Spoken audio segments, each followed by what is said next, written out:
प्राचीन काल में एक सेठ के 7 पुत्र थे। सातों के विवाह हो चुके थे।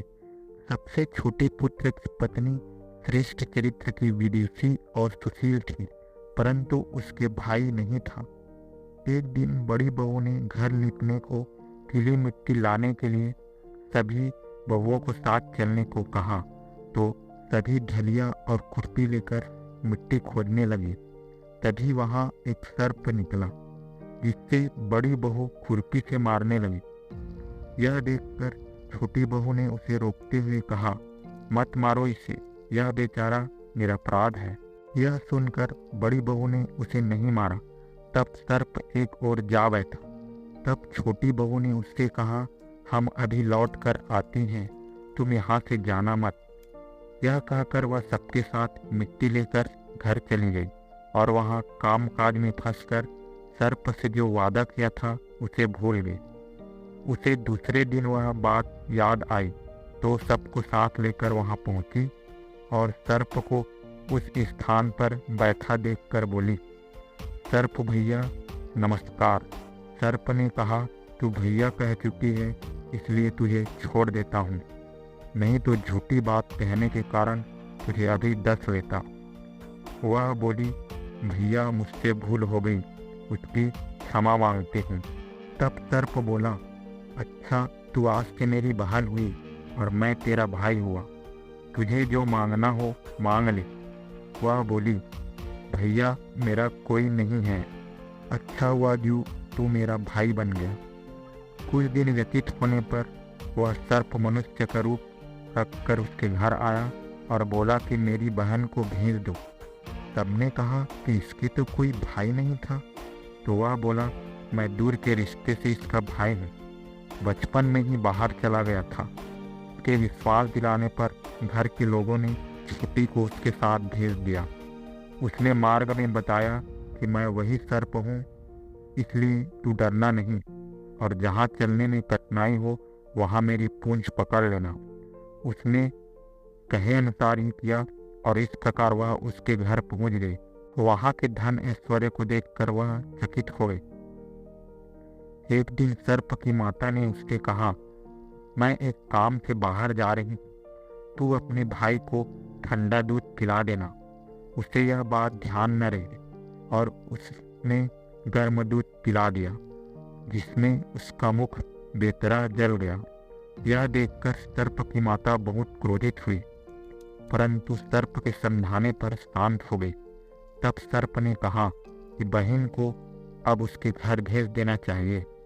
तब सर्प और उसके पिता ने उसे बहुत सा सोना, चांदी, जवाहरात, वस्त्र, भूषण आदि देकर उसके घर पहुंचा दिया। इतना ढेर सारा धन देखकर बड़ी बहू ने ईर्ष्या से कहा, भाई तो बड़ा धनवान है, तुझे तो उससे और भी धन लाना चाहिए। सर्प ने यह वचन सुना तो सब वस्तुएं सोने की लाकर दे दी। यह देखकर बड़ी बहू ने कहा, इन्हें झाड़ने की झाड़ू भी सोने की होनी चाहिए। तब सर्प ने झाड़ू भी सोने की लाकर रख दी। सर्प ने छोटी बहू को हीरा मणियों का एक अद्भुत हार दिया था। उसकी प्रशंसा उस देश की रानी ने भी सुनी और वह राजा से बोली, इस सेठ की छोटी बहू का हार यहाँ आना चाहिए। राजा ने मंत्री को हुक्म दिया कि इससे वह हार लेकर शीघ्र उपस्थित हो। मंत्री ने सेठ जी से जाकर कहा कि महारानी छोटी बहू का हार पहनेंगी, वह उसके लेकर मुझे दे दो।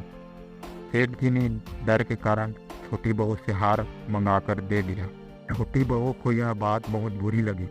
उसने अपने सर्प भाई को याद किया और आने पर प्रार्थना की, भैया रानी ने हार छीन लिया है, तुम कुछ ऐसा करो कि जब वह हार उसके गले में रहे तब तक के लिए सर्प बन जाए और जब वह मुझे लौटा दे तब हीरों और मणियों का हो जाए। सर्प ने ठीक वैसा ही किया। जैसे ही रानी ने हार पहना वैसे ही वह सर्प बन गया। यह देखकर रानी चीख पड़ी और रोने लगी। यह देखकर राजा ने सेठ के पास खबर भेजी कि छोटी बहू को तुरंत भेजो। सेठ जी डर गए कि राजा न जाने क्या करेगा। वे स्वयं छोटी बहू को साथ लेकर उपस्थित हुए। राजा ने छोटी बहू से पूछा, तूने क्या जादू किया है, मैं तुझे दंड दूंगा। छोटी बहू बोली, राजन धृष्टता क्षमा कीजिए, क्योंकि हार ही ऐसा है कि मेरे गले में हीरो और मणियों का रहता है और दूसरे के गले में सर्प बन जाता है। यह सुनकर राजा ने वह सर्प बना हार उसे देकर कहा, अभी पहन कर दिखाओ। छोटी बहू ने जैसे उसे पहना वैसे ही हीरो मणियों का हो गया। यह देखकर राजा को उसकी बात का विश्वास हो गया और उसने प्रसन्न होकर उसे बहुत सी मुद्राएं भी पुरस्कार में दी। छोटी वह अपने हार और इन सहित घर लौट आई। उसके धन को देखकर बड़ी बहू ने ईर्ष्या के कारण उसके पति को सिखाया कि छोटी बहू के पास कहीं से धन आया है। यह सुनकर उसके पति ने अपनी पत्नी को बुलाकर कहा, ठीक ठीक बता कि यह धन तुझे कौन देता है। तब वह सर्प को याद करने लगी। तब उसी समय सर्प ने प्रकट होकर कहा, यदि मेरी धर्म बहन के आचरण पर संदेह प्रकट करेगा तो मैं उसे खा लूँगा।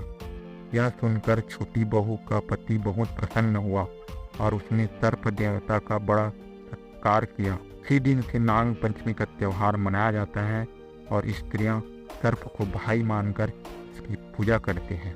यह कथा अच्छी लगी हो तो चैनल को सब्सक्राइब कर बेल आइकन दबाना न भूलें।